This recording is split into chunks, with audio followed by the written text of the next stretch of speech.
Hey guys, today's completely unsponsored commercials for rr-circuits.com. They're your NMRA LCC headquarters.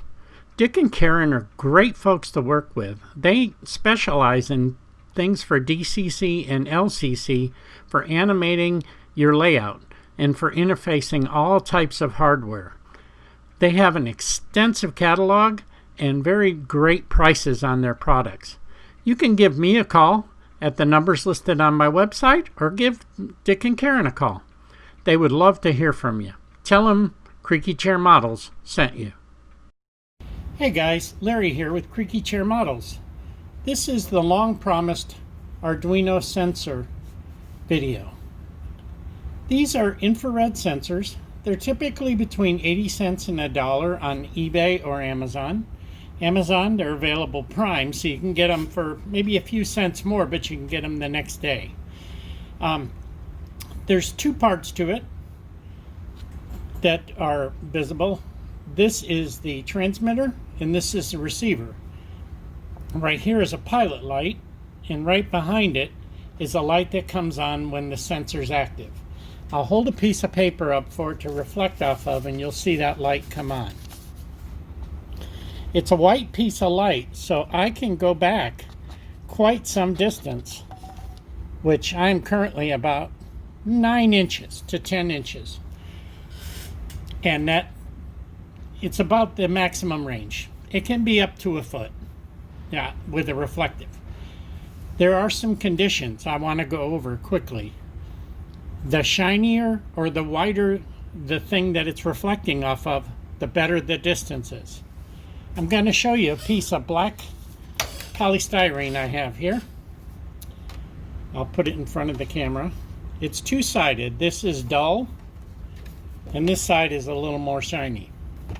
So what you'll see is, with the shiny black, it gets down to about 5 inches.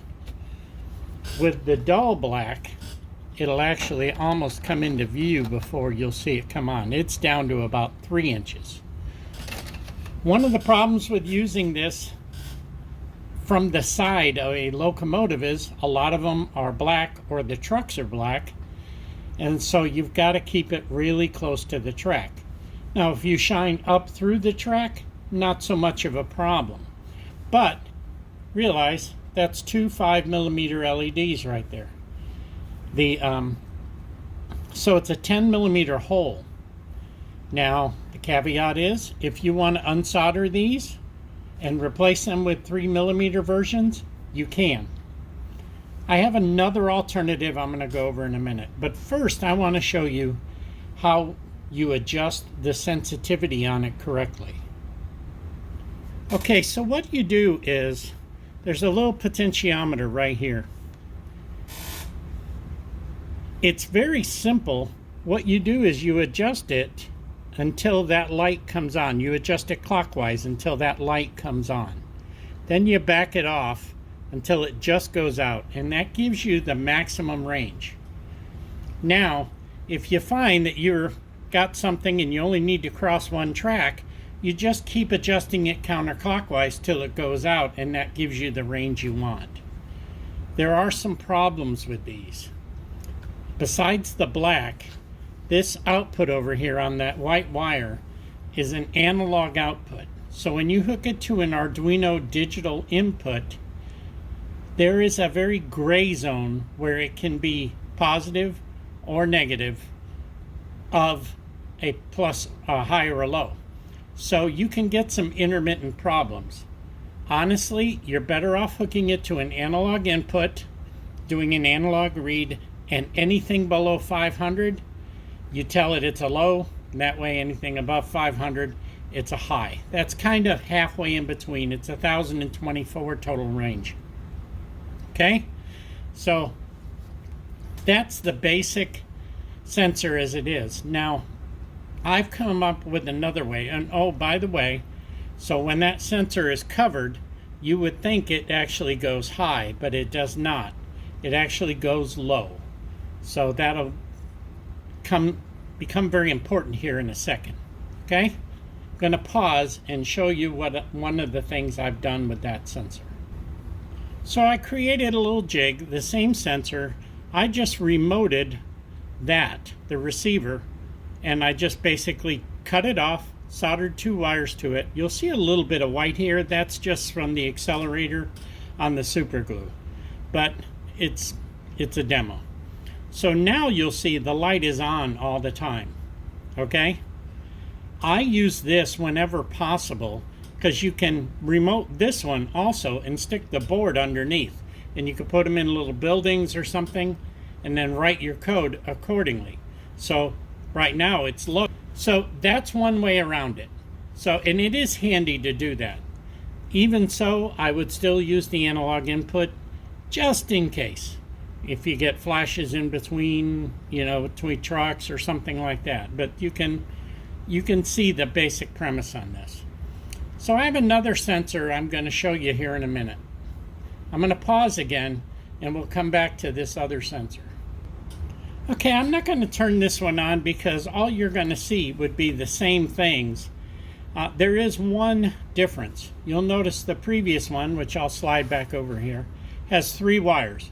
B+, ground, or VCC, ground, and a signal. This one has ground, VCC, a digital output, which is already taken into account the change that you want, and an analog. So if you're using it for analog already, you just hook up to the analog pin. Same thing when it goes on, and in this case, this is a photovoltaic. I'll see if I can get it close enough for you to see it. That's a little bitty sensor.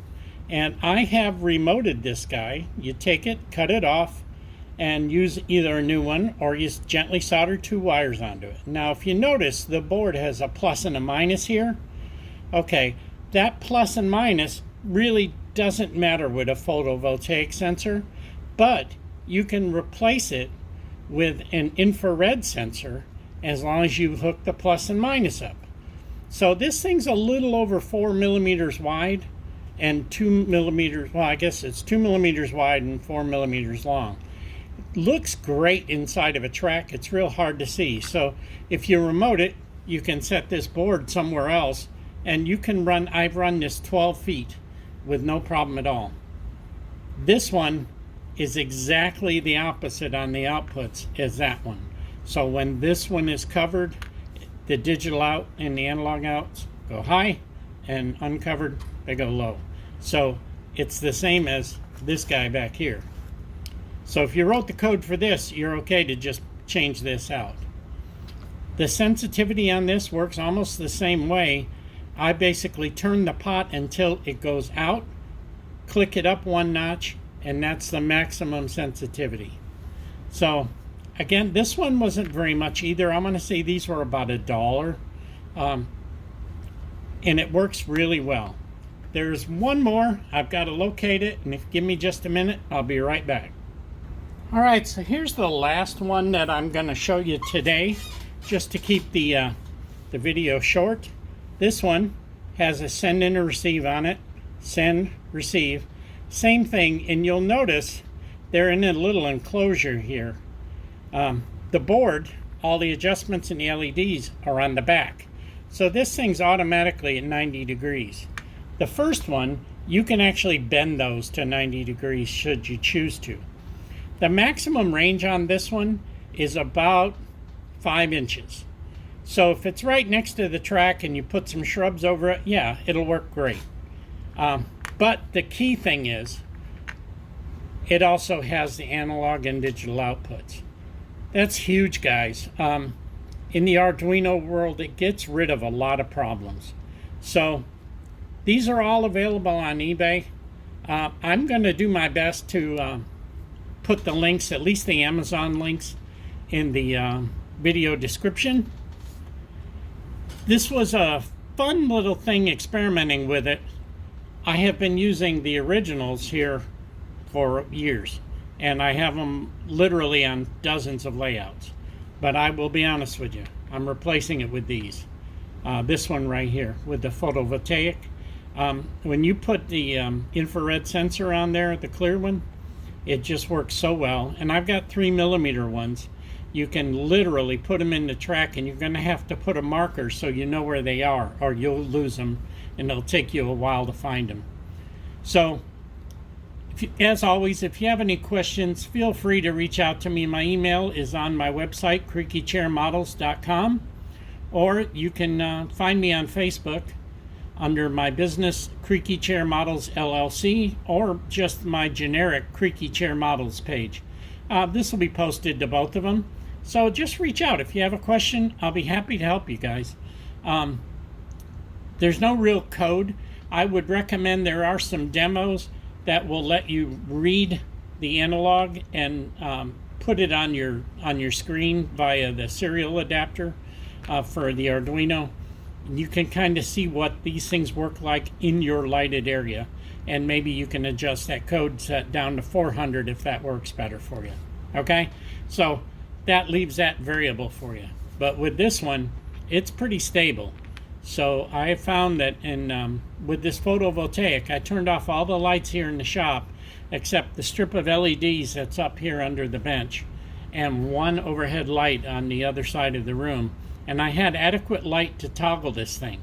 So even in an evening environment, I think you could probably tweak this thing and make it work.